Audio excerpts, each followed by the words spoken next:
Good morning प्यारे विद्यार्थियों, स्वागत है अपने सत्यकेतु डिफेंस एकेडमी की लाइव सेशन में। प्यारे विद्यार्थियों, आज हम लोग जो है अपने टेस्ट पेपर नंबर जो है वो 10th जो है वो लेकर चल रहे हैं, ठीक है ना। इससे पहले हमने 9th जो है वो टेस्ट पेपर करवा चुका हूं मैं। ओके, तो आज हम लोग 10 नंबर टेस्ट पेपर लेंगे। और प्यारे विद्यार्थियों, आज फिर आप लोग जो है अपना आकलन करके जितने क्वेश्चंस राइट होते हैं अपने लास्ट में बताने हैं और देखते जाओ क्या होता है, राइट है ना। ओके, चलो प्यारे विद्यार्थियों स्टार्ट करते हैं आज के सेशन को। पहला क्वेश्चन है, उत्परिवर्तन का सिद्धांत प्रतिपादित किया था। Huxley, Darwin, de Vries and Lamarck. उत्परिवर्तन का सिद्धांत जो है वो किसने दिया था? क्वेश्चन नंबर फर्स्ट है, इसका आंसर जो है वो जल्दी से दो। उत्परिवर्तन, क्वेश्चन नंबर फर्स्ट का आंसर भेजो जो है जल्दी से। Sandeep Godara, good morning. Ugam Singh, Shivam Kumar, MS Chaudhary, जय हिंद जय भारत। ओके, स्टार्ट करते हैं प्यारे विद्यार्थियों। उत्परिवर्तन का सिद्धांत जो है वो सामान्यतः ह्यूग डी ब्रीज ने दिया था। ओके, ऑप्शन नंबर सी हमारा जो है वो सही है। उत्परिवर्तन क्या होता है? तो जीनों के क्रम में परिवर्तन, जीनों के क्रम में परिवर्तन को ही हम लोग क्या बोलते हैं? तो जीनों के क्रम में परिवर्तन को हम लोग क्या बोलेंगे? उत्परिवर्तन कहेंगे। तो जीनों के क्रम में परिवर्तन को उत्परिवर्तन कहते हैं। इसके बारे में सबसे पहले ह्यूग डी ब्रीज ने बताया था। और ये कहाँ का साइंटिस्ट था? तो हम लोग कहते हैं हॉलैंड का था, ठीक है। ओके, नेक्स्ट क्वेश्चन की तरफ चलते हैं। अगला हमारा क्वेश्चन इस प्रकार से है,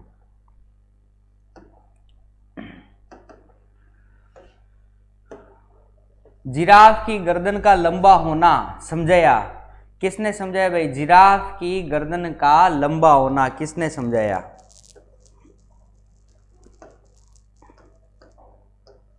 मेडल ने, अरस्तु, लेमार्क ने या डार्विन ने? जिराफ की गर्दन का लंबा होना किसने बताया था? ऑप्शन नंबर 2 का आंसर दो भाई जल्दी से।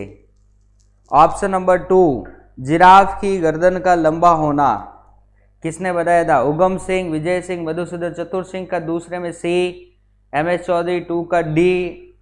ओके, एक डी और एक आ रहा है सी एंड डी दोनों में कंफ्यूज है ना। तो मेरे प्यारे विद्यार्थियों, डार्विन ने नहीं दिया था बल्कि लेमार्क ने दिया था। लेमार्क ने जो है जिराफ की गर्दन का, नहीं, लेमार्क कहता है जो जीव अपने अंग का जितना उपयोग करेगा उस अंग में उतना ही क्या होगा? परिवर्तन। डार्विन ने तो जो है वो नेचुरल सिलेक्शन का जो है वो रूल्स दिया था। नेचुरल सिलेक्शन का जो है वो रूल्स दिया था। ओके, ये चीज ध्यान रखो। नेचुरल सिलेक्शन का रूल्स किसने दिया था? तो वो डार्विन ने दिया था, बराबर। आगे चलते हैं नेक्स्ट क्वेश्चंस की तरफ। आगे हमारे क्वेश्चन नंबर 3, आनुवांशिकी के जनक वैज्ञानिक है। आनुवांशिकी के जनक यानी वैज्ञानिक कौन सा है? Robert Hooke, Charles Darwin, Hugh de Vries, Geiger medal. तो ये तो बहुत सिंपल क्वेश्चन है भाई, जल्दी से आंसर दो। आनुवांशिकी का जनक किसे कहते हैं? ऐसे क्वेश्चन कराते हो कि मन कभी लगता है कि क्लास ही न करे। अरे आएंगे, टेंशन मत लो, अभी टेक्निकल के भी आएंगे, ठीक है। MS चौधरी। ओके, तो प्यारे विद्यार्थियों, Gregor John medal. Okay, Gregor John medal, इसको हम लोग जो है अपनी आनुवांशिकी का क्या बोलते हैं? जनक बोलते हैं, ग्रेगर जॉन मेडल। इसका जन्म 22 जुलाई 1822 को सामान्यतः ऑस्ट्रिया में हुआ था। ये चीज ध्यान में रखना है, बराबर। आगे चलते हैं अपन नेक्स्ट क्वेश्चंस की तरफ। अगर हम लोग चले तो अगला हमारा क्वेश्चन इस प्रकार से, नेचुरल सिलेक्शन द्वारा ओरिजिन ऑफ लाइफ पुरस्कार किसने लिखी थी? नेचुरल सिलेक्शन देख लो, अभी मैंने बताया था नेचुरल सिलेक्शन किसने बताया था? नेचुरल सिलेक्शन द्वारा ओरिजिन ऑफ लाइफ पुस्तक किसकी है? देखो, अभी मैंने जो पहला क्वेश्चन था उसके अंतर्गत ही मैंने बताया था कि नेचुरल सिलेक्शन रूल्स किसने दिया था? उस साइंटिस्ट ने ही लिखा है, बराबर ना। तो जल्दी से आंसर दो, कौन है? 4th नंबर का क्वेश्चन का आंसर भेजो भाई। 4 नंबर, नेचुरल सिलेक्शन।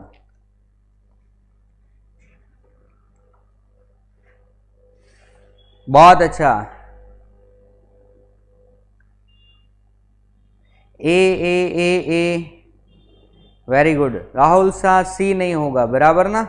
ओके 48 में A Charles Darwin, very good. तो प्यारे विद्यार्थियों चार्ल्स डार्विन इसका सही आंसर होगा। मैंने अभी बताया था नेचुरल सिलेक्शन किसने दिया था, तो चार्ल्स डार्विन ने दिया था। और इसकी पुस्तक है ओरिजिन ऑफ लाइफ।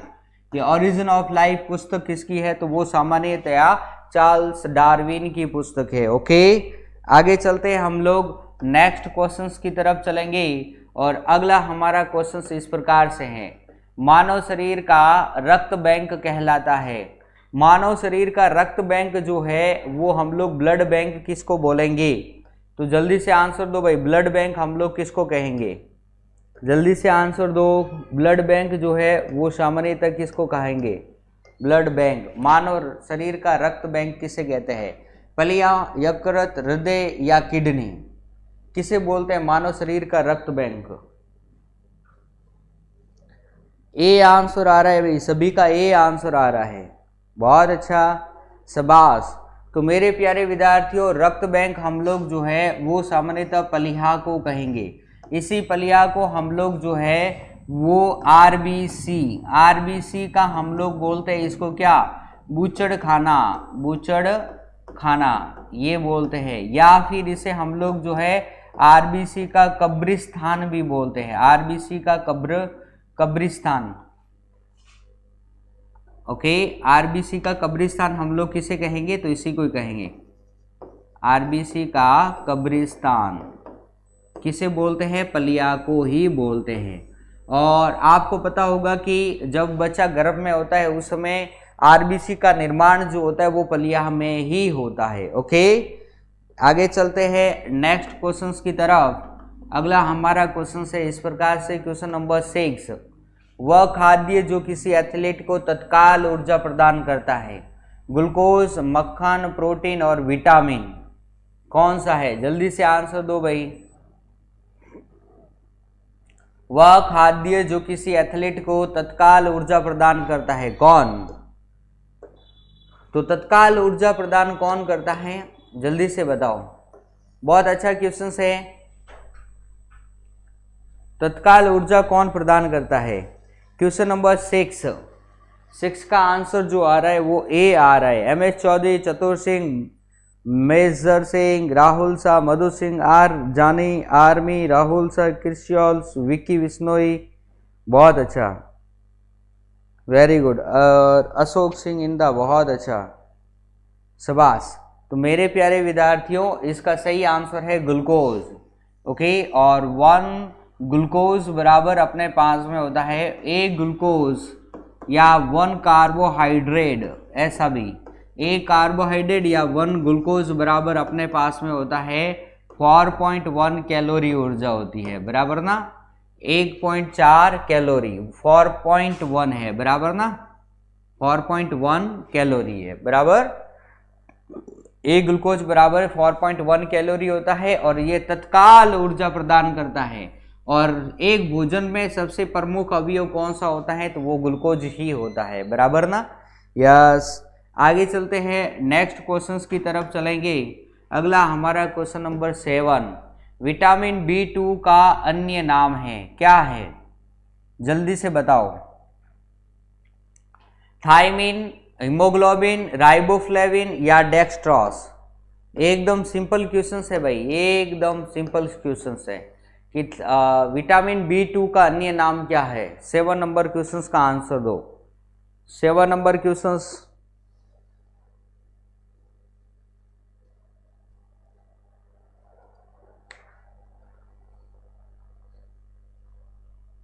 बहुत अच्छा, 7वें में आंसर आ रहा है आपका C answer, very good. R Jani, M H Chaudhary, चौटन सबसे पहले, फिर आर जानी, फिर विजेंद्र, चतुर सिंह, क्रिश्चियल, उगम, आर्मी, मधु सिंह, श्री राम, देवासी, राहुल शाह, संदीप,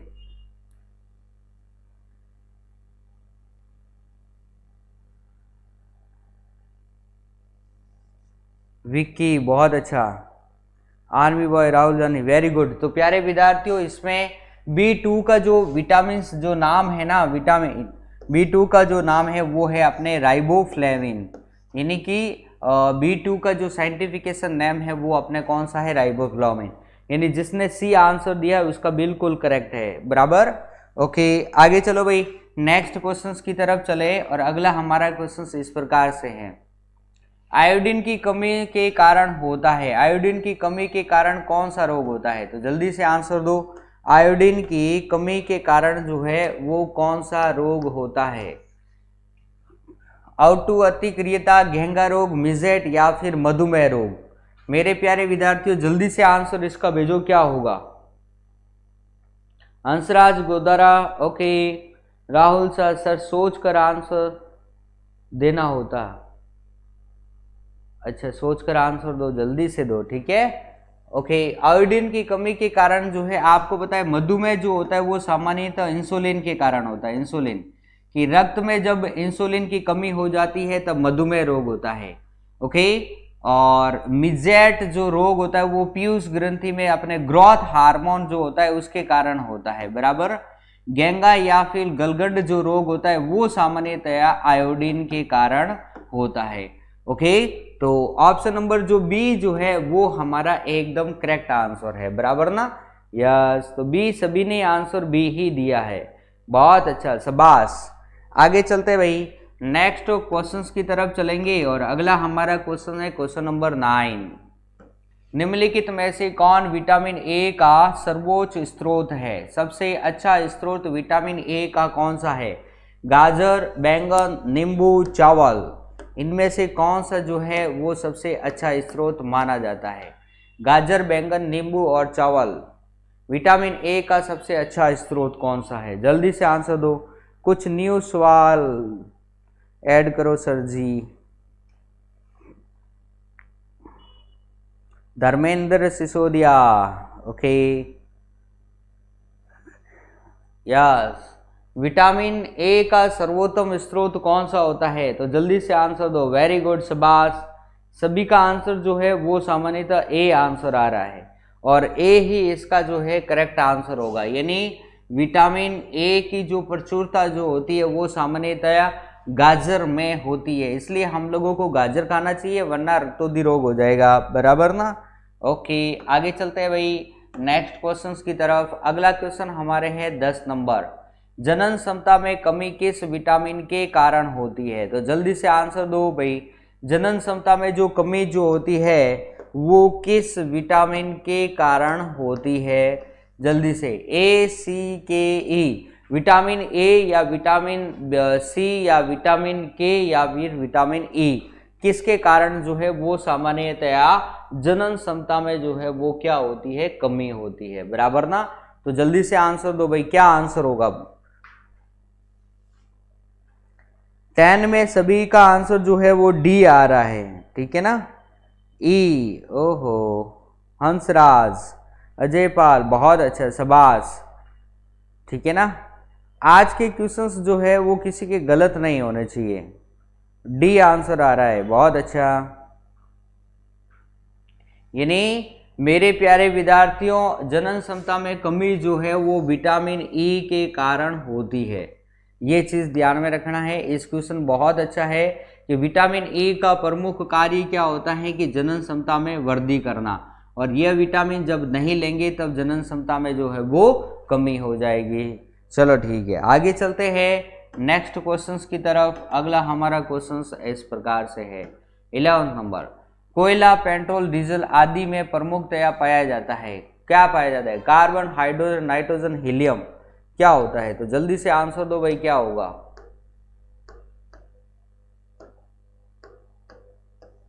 कि कोयला, पेट्रोल, डीजल आदि में प्रमुखतया क्या पाया जाता है? जल्दी से आंसर दो भाई, क्या होगा? कोयला, पेट्रोल, डीजल आदि में प्रमुखतया क्या पाया जाता है? Carbon, hydrogen, nitrogen, helium?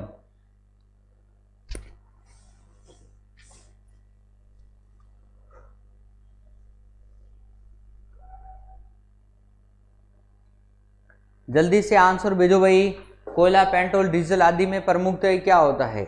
बहुत अच्छा क्वेश्चन है, सभी का आंसर ए आ रहा है, बहुत अच्छा, शाबाश। यानी ए ही होगा, यानी कि कार्बन। मेरे प्यारे विद्यार्थियों, कोयला, पेट्रोल, डीजल आदि जो होती है वो सामान्यतया इसके अंतर्गत कार्बन ही होता है, बराबर ना? यस, तो ए नंबर ऑप्शन बिल्कुल करेक्ट आंसर है। आगे चलते हैं, नेक्स्ट क्वेश्चंस की तरफ चलेंगे और अगला हमारा क्वेश्चन नंबर है 12। पेंटोल शोधन में विधि प्रयुक्त होती है। पेंटोल शोधन के लिए जो है वो विधि जो है कौन सी प्रयुक्त होती है, तो जल्दी से आंसर दो। कौन सी विधि जो है हम लोग पेंटोल के शुद्धिकरण में हम लोग जो है कौन सी विधि लेते हैं, तो जल्दी से आंसर दो भाई। पेंटोल के शुद्धिकरण में कौन सी विधि प्रयुक्त होती है? डी एस जाट ए, ओके बहुत अच्छा, 12th में डी आंसर है। जल्दी से आंसर दो भाई। धर्मेंद्र सिसोदिया, एम एस चौधरी, राहुल शाह, राहुल यादव, उगम सिंह। फिर इतना टाइम देता हूं फिर भी आप कहते हो कि सर कुछ सोचने का टाइम दो। है जी, जल्दी दो, कितना सारा टाइम दे रहा हूं। हंसराज गोदरा, बहुत अच्छा। अशोक सिंह, वेरी गुड, शाबाश। इन्हीं सभी के आंसर जो है वो डी आंसर आ रहा है। ओके, यानी पेट्रोलियम शोधन के लिए जो है वो प्रभाजी आसवन मेथड का जो है वो प्रयोग किया जाता है। ठीक है ना, प्रभाजी आसवन मेथड। प्रभाजी आसवन मेथड क्या होता है कि एक ही पदार्थ से जो है हम लोग अलग अलग टेम्परेचर पर अलग अलग पदार्थ प्राप्त करते हैं। जैसे कि आपको पता ही होगा कि पेट्रोल के शुद्धिकरण, जब हम लोग पेट्रोल जो होता है भूमि की निचली परतों से निकलता है, जब ये निकलता है तो शुद्ध पेट्रोल नहीं होता है, कच्चा पेट्रोल होता है। और उसको जब हम लोग अपनी भट्टी में डाल करके गर्म करते हैं तो वो अलग अलग टेम्परेचर पे अलग अलग देगा। जैसे कि मोम है, डीजल है, केरोसिन है, उसी तेल में से निकलते हैं जहां से पेट्रोल निकला है। तो ये मोम, केरोसिन, डीजल ये सब क्या होते हैं? पेट्रोलियम उत्पाद होते हैं। Okay, yes. तो इसका शुद्धिकरण हम लोग जो है किस विधि के द्वारा करते हैं? तो हम लोग प्रभाजी आसवन मेथड के द्वारा करते हैं। नेक्स्ट क्वेश्चंस की तरफ चलते हैं। अगला हमारा क्वेश्चन नंबर है 13। रॉकेट किस सिद्धांत पर कार्य करता है? रॉकेट जो होता है वो किस सिद्धांत पर कार्य करता है? जड़त्व का नियम, न्यूटन का प्रथम नियम, न्यूटन का द्वितीय नियम और संवेग का नियम। जड़त्व जो है वो सामान्यतया किस सिद्धांत पर कार्य करता है?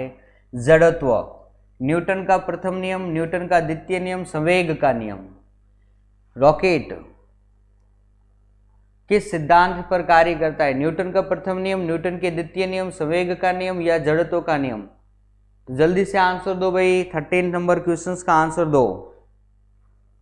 ओके प्यारे विद्यार्थियों, संवेग मतलब संवेग संरक्षण का नियम। यहां पर मैं लिख देता हूं संवेग संरक्षण का नियम, बराबर ना? ओके, बाकी सही है, संवेग का नियम या संवेग संरक्षण का नियम। यानी कि आप सभी का जो है वो क्या आंसर आ रहा है? डी आंसर आ रहा है। बहुत अच्छा, लक्ष्मण रावल सिंह, वेरी गुड, शाबाश। तो मेरे प्यारे विद्यार्थियों, क्वेश्चंस का आंसर अपने क्या होगा? संवेग संरक्षण, थर्ड लो। बिल्कुल, न्यूटन की गति का तृतीय नियम भी जो होता है वो हमारे रॉकेट उसका प्रक्षेपण जो होता है या रॉकेट का उड़ना जो होता है वो न्यूटन की गति के तृतीय नियम के अनुसार होता है। और रॉकेट किस सिद्धांत पर कार्य करता है या फिर रॉकेट का प्रक्षेपण कौन सिद्धांत पर होता है? तो वो सामान्यतः संवेग संरक्षण के सिद्धांत पर होता है। बहुत अच्छा। It's Narendra, good morning, good morning भाई, गुड मॉर्निंग। आगे चलते हैं भाई, नेक्स्ट क्वेश्चंस की तरफ चलेंगे। अगला हमारा क्वेश्चंस ऐसे है, जल में तैरना न्यूटन के किस नियम के तहत संभव है? बहुत अच्छा क्वेश्चन है। जल में तैरना न्यूटन के किस नियम के तहत संभव है? प्रथम, द्वितीय, तृतीय या फिर उपरोक्त सभी? क्या होगा इसका आंसर? जल्दी से दो भाई, क्या होगा?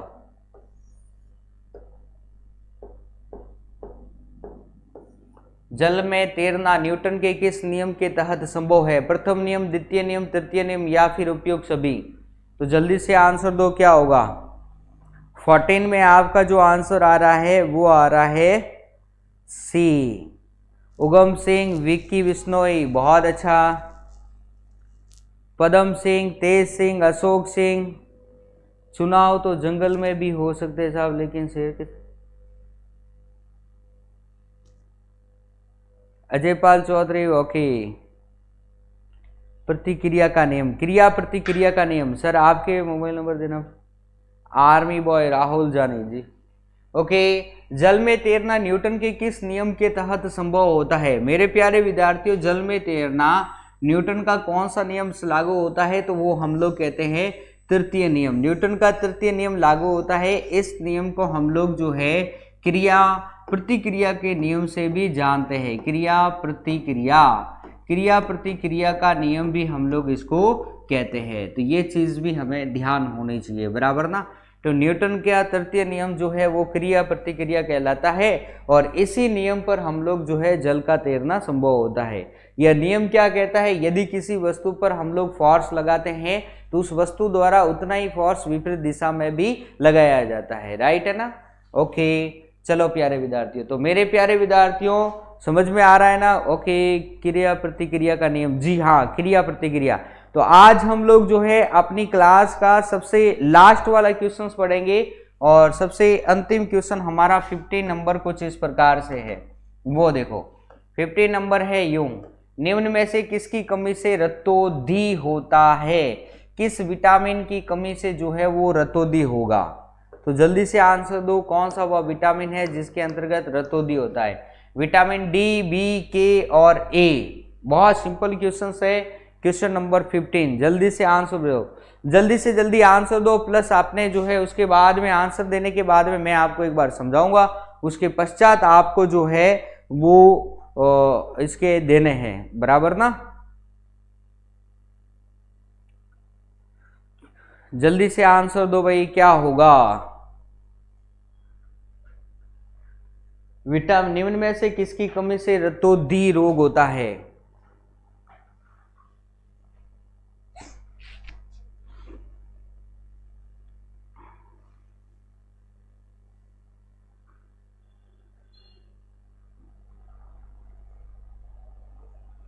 भाई नंबर वंबर नहीं मिलेंगे, ठीक है ना। ओके चलो, यानी कि डी आंसर आ रहा है, यानी कि विटामिन ए, जो कि बिल्कुल सही आंसर है, विटामिन ए।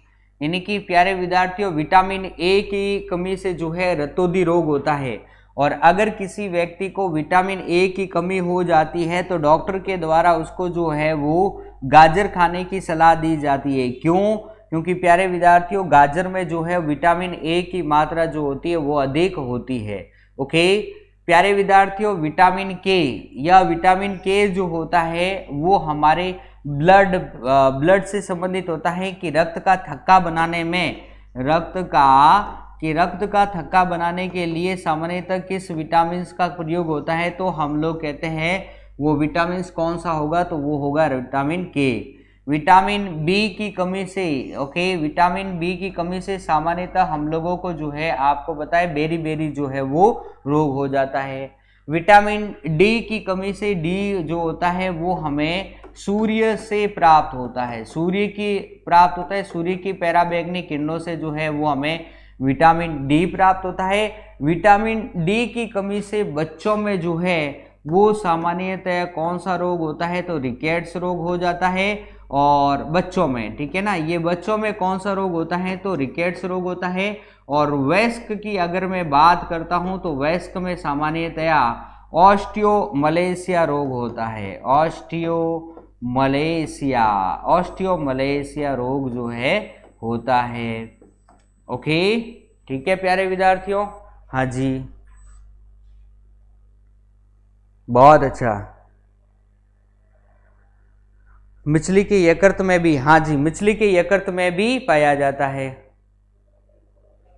ठीक है।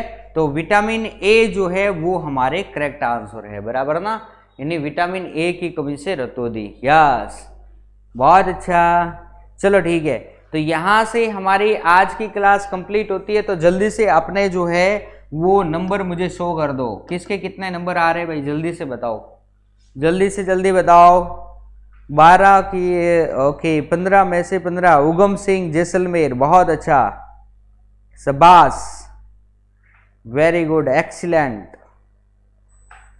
भाकर मछली के यकृत में भी होता है सर? हाँ बिल्कुल होता है, ठीक है। अपना रिजल्ट शो करो भाई। MS चौधरी चौटन 15-14, ओके बहुत अच्छा है, बिल्कुल। मधु सिंह चौधरी बिल्कुल सही है, 14 राइट, ओके क्या बात है। आज 14, 12, 14, ओके, यानी 14। 12 में से 11 राइट है, वेरी गुड, ठीक है।